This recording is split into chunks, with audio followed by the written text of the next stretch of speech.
Matra sparshaastu kaunteya shitoshna sukha dukkhadah agama nitya stanstitikshasva bharata.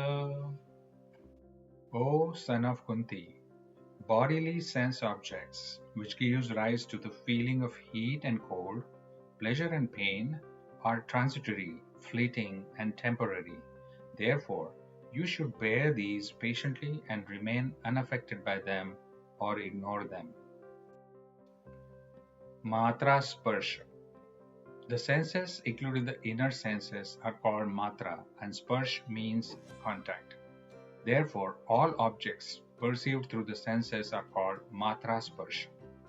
Now the question arises, can affinity with objects also be included in matra sparsha?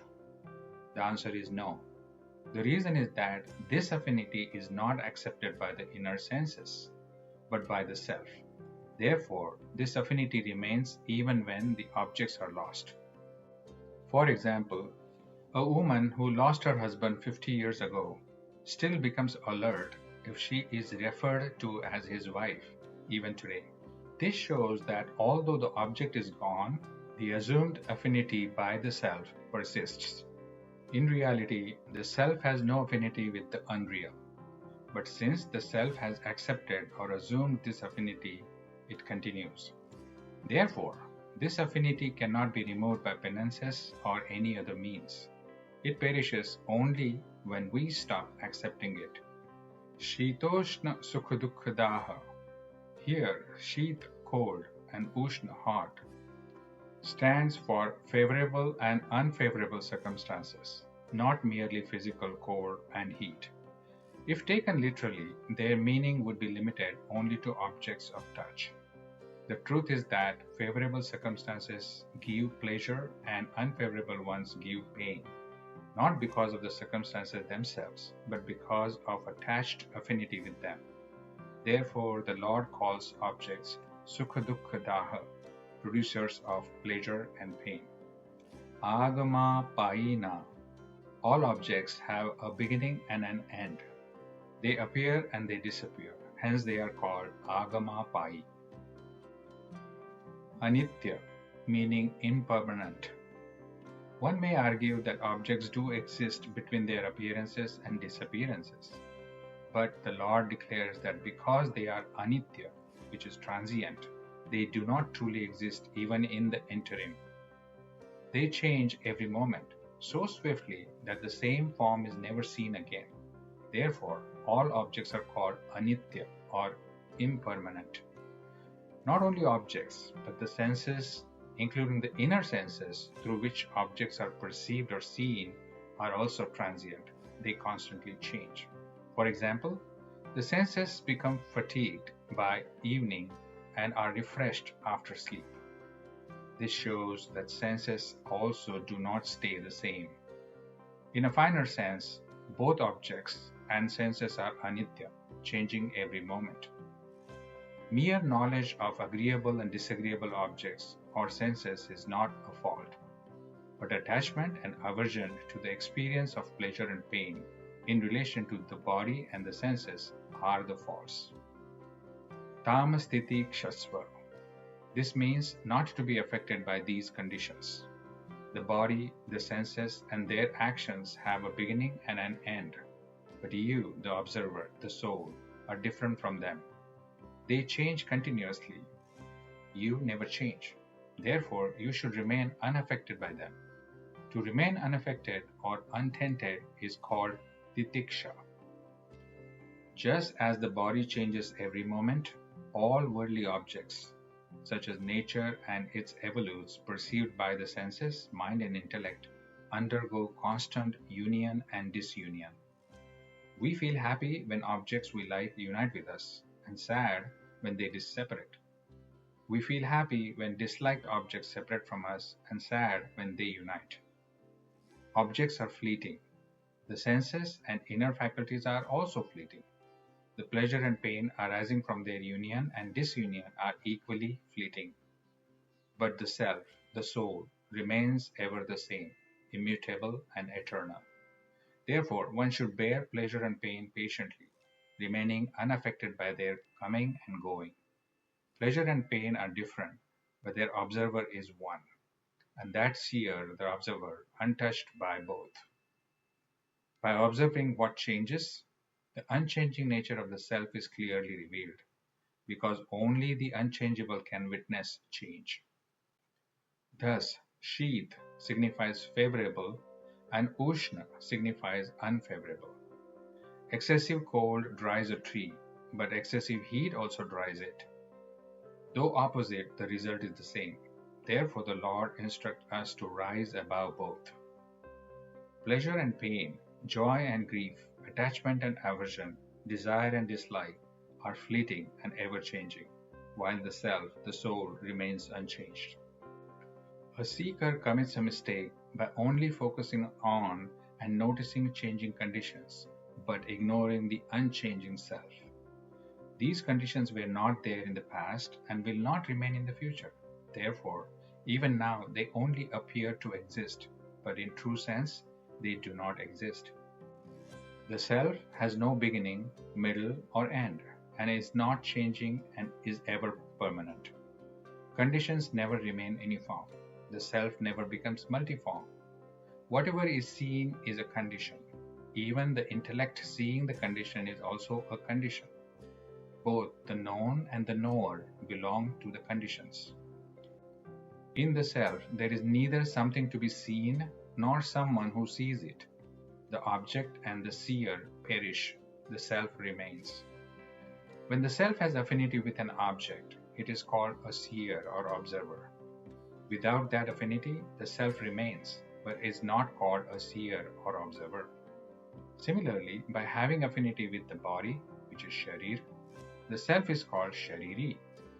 Without that relationship, the self remains, but is not shariri.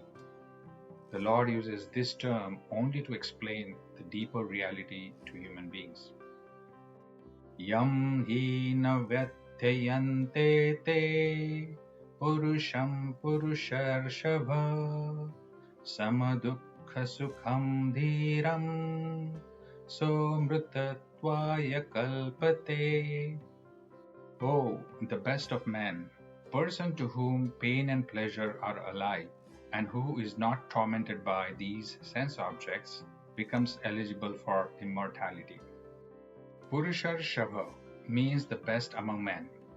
Ordinary people try to change circumstances that are inevitable, but the best among men do not struggle against what cannot be changed. Instead, they focus on using circumstances to attain benediction. Samadukha sukham dhiram. A resolute person remains alike in pleasure and pain. Pleasure and pain arise only as long as one is attached to the three gunas born out of nature. When one becomes absorbed in the self, pleasure and pain no longer disturb him. He remains steady and composed. Yam hi na vyatyayante te purusham. For a person of steady wisdom, sense objects do not cause agitation. Pleasure arising from contact with sense objects, however pleasant, is still disturbing, and pain arising from their separation is equally disturbing. The one who is established in equanimity knows what is favorable and unfavorable, yet remains unaffected by either of those. These experiences leave no impression on his mind. So mrutatvaya kalpate, that is, he gains the capacity to realize immortality. Once capable, he realizes it immediately, because immortality is already his. It appeared obscured only due to affinity with objects and the body. What is the purpose of human life? Human life has not been bestowed to experience pleasure and pain, but to attain supreme bliss. Having attained which, nothing else remains to be sought. Right use of circumstances. If we remain greedy for favorable circumstances, we cannot use them properly. Our energy is wasted in enjoyment rather than the right utilization of it.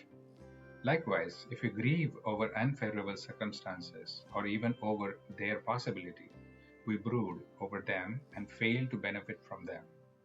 To feel pleased by favorable circumstances is their enjoyment. To use favorable circumstances for maintaining the body and for the welfare of the needy is their proper use. Therefore, favorable circumstances, including health and wealth, should be regarded as belonging to the less fortunate.